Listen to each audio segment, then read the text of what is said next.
Obrigado a Deus pela minha vida, pela missão de presidir o Brasil.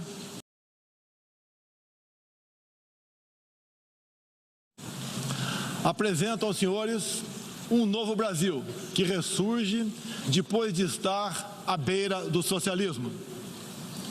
Um Brasil que está sendo reconstruído a partir dos anseios e dos ideais de seu povo. Meu país esteve muito próximo do socialismo, o que nos colocou numa situação de corrupção generalizada, grave recessão econômica, altas taxas de criminalidade e de ataques ininterruptos aos valores familiares e religiosos que formam nossas tradições.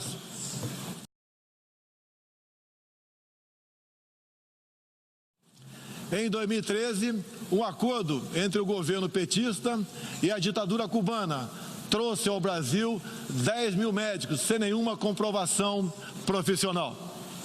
Foram impedidos de trazer cônjuges e filhos. Tiveram 75% de seus salários confiscados pelo regime e foram impedidos de usufruir de direitos fundamentais como o de ir e vir. Antes mesmo de eu assumir o governo, quase 90% deles deixaram o Brasil, por ação unilateral do regime cubano. Os que decidiram ficar se submeterão à qualificação médica para exercer sua profissão.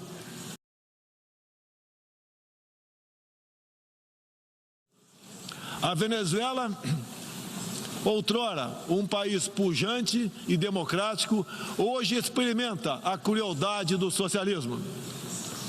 O socialismo está dando certo na Venezuela. Todos estão pobres e sem liberdade. Dos mais de 4 milhões que fugiram do país, uma parte migrou para o Brasil, fugindo da fome e da violência. Temos feito a nossa parte para ajudá-los, através da Operação Acolhida, realizada pelo Exército Brasileiro e elogiada mundialmente.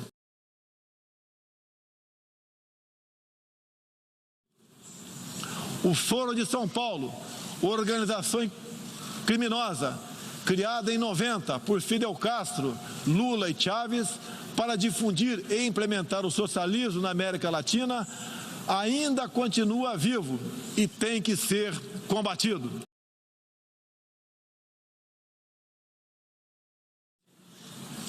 Não pode haver liberdade política sem que haja também liberdade econômica.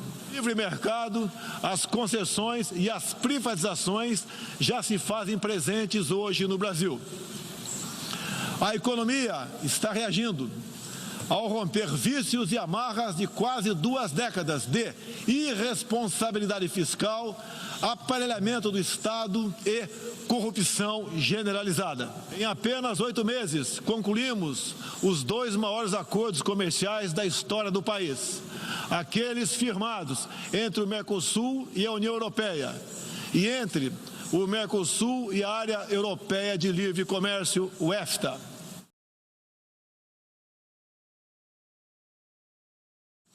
Em primeiro lugar, meu governo tem o compromisso solene com a preservação do meio ambiente e do desenvolvimento sustentável em benefício do Brasil e do mundo. O Brasil é um dos países mais ricos em biodiversidade e riquezas minerais. Nossa Amazônia é maior que toda a Europa Ocidental e permanece praticamente intocada. Nessa época do ano, o clima seco e os ventos favorecem queimadas espontâneas e também as criminosas. Vale ressaltar que existem queimadas praticadas por índios e populações locais, como parte de sua respectiva cultura e forma de sobrevivência. É uma falácia dizer que a Amazônia é patrimônio da humanidade e um equívoco, como atestam os cientistas, afirmar que a Amazônia, a nossa floresta, é o pulmão do mundo.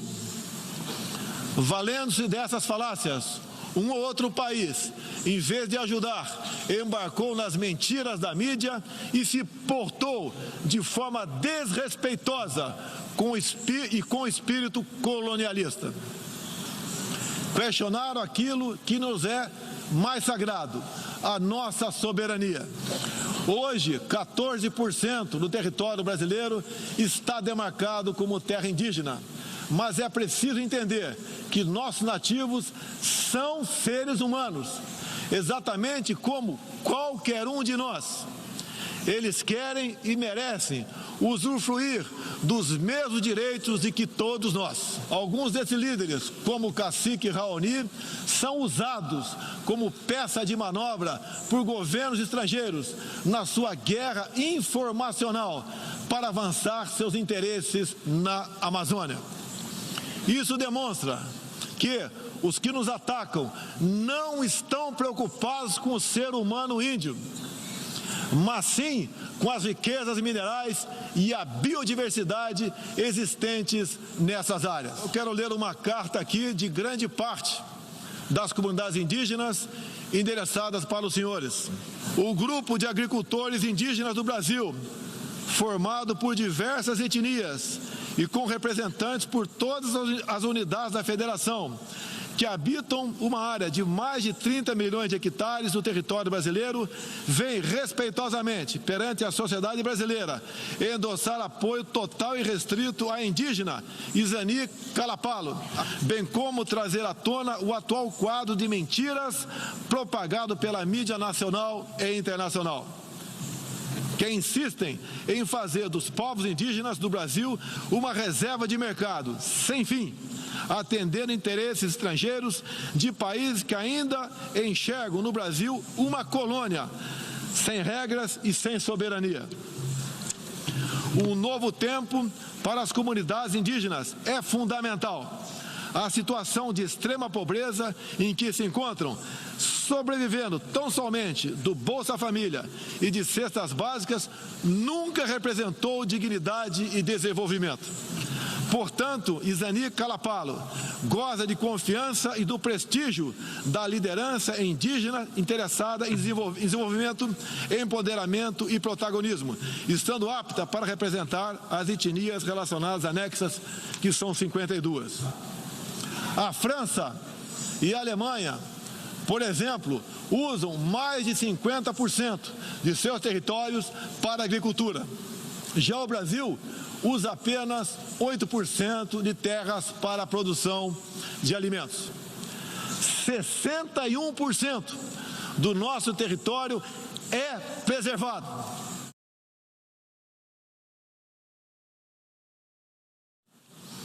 Há pouco, presidentes socialistas que me antecederam desviaram centenas de bilhões de dólares, comprando parte da mídia e parte do parlamento. Tudo por um projeto de poder absoluto.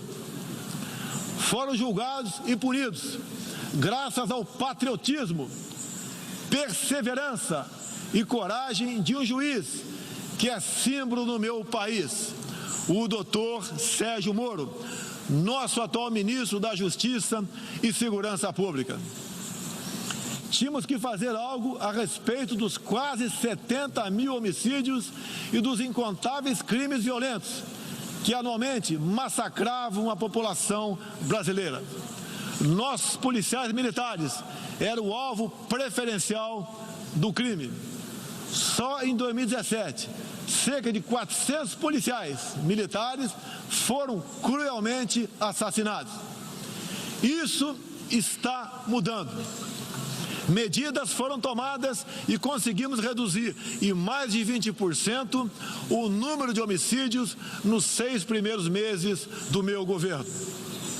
As apreensões de cocaína e outras drogas atingiram níveis recorde.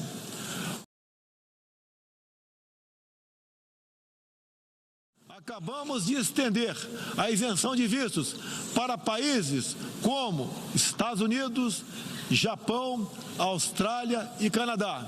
E estamos estudando adotar medidas similares para a China e Índia, entre outros. Agora, não deixe de conhecer o Brasil. Ele é muito diferente daquele estampado em muitos jornais e televisões.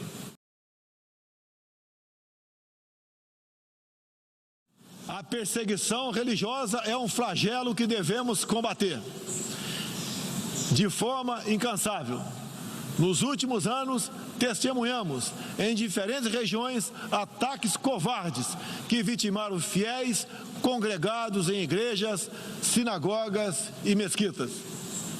O Brasil condena energicamente todos esses atos e está pronto a colaborar com outros países para a proteção daqueles que se veem oprimidos por causa de sua fé. Por isso, apoiamos a criação do Dia Internacional em memória das vítimas de atos de violência baseados em religião ou crença. Nessa data, recordaremos anualmente aqueles que sofrem as consequências nefastas da perseguição religiosa. Reafirmo nossa disposição de manter contribuição concreta às missões da ONU, inclusive no que diz respeito ao treinamento e à capacitação de tropas, área em que temos reconhecida experiência.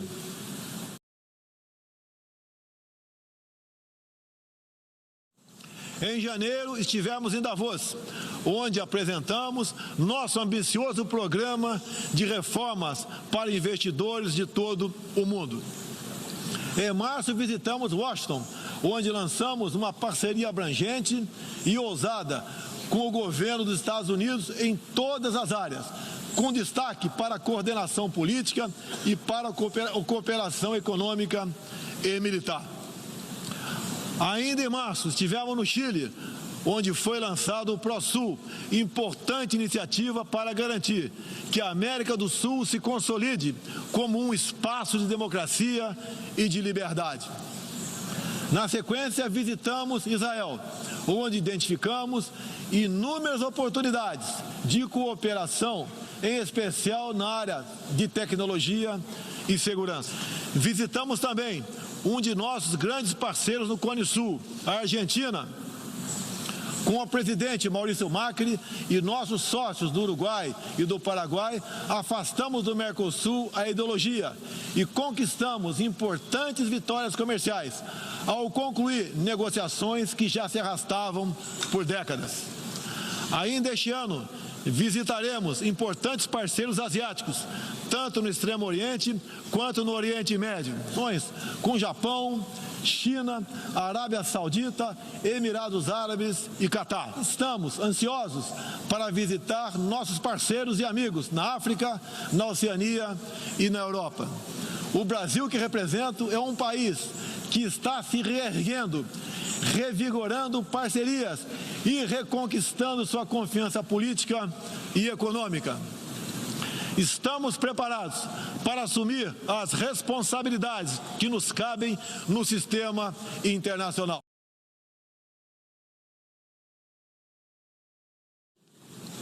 A ideologia se instalou no terreno da cultura, da educação e da mídia, dominando meios de comunicação, universidades e escolas. A ideologia invadiu nossos lares para investir contra a célula máter de qualquer sociedade saudável, a família. Tento ainda destruir a inocência de nossas crianças, pervertendo até mesmo identidade mais básica e elementar, a biológica. O politicamente correto passou a dominar o debate público para expulsar a racionalidade e substituí-la pela manipulação, pela repetição de clichês e pelas palavras de ordem. Um rastro de morte, ignorância e miséria por onde passou. Sou prova viva disso. Fui covardemente esfaqueado por um militante de esquerda e só sobrevivi por um milagre de Deus. Uma vez, agradeço a Deus pela minha vida. A ONU pode ajudar a derrotar o ambiente materialista e ideológico que compromete alguns princípios básicos da dignidade humana. Essa organização foi criada para promover a paz entre nações soberanas e o progresso social com liberdade, conforme o preâmbulo de sua carta. Nas questões do clima, da democracia, dos direitos humanos, da igualdade de direitos e deveres entre homens e mulheres, e em tantas outras, tudo o que precisamos é isso: contemplar a verdade seguindo João 8,32. E conhecereis a verdade, e a verdade vos libertará. Todos os nossos instrumentos, nacionais e internacionais, devem estar direcionados, em última instância, para esse objetivo. É a Organização das Nações Unidas. Assim deve permanecer, com humildade e confiante no poder libertador da verdade. Estejam certos de que poderão contar com este novo Brasil, que aqui apresento aos senhores e senhoras. Agradeço a todos pela graça e pela glória de Deus. Meu muito obrigado.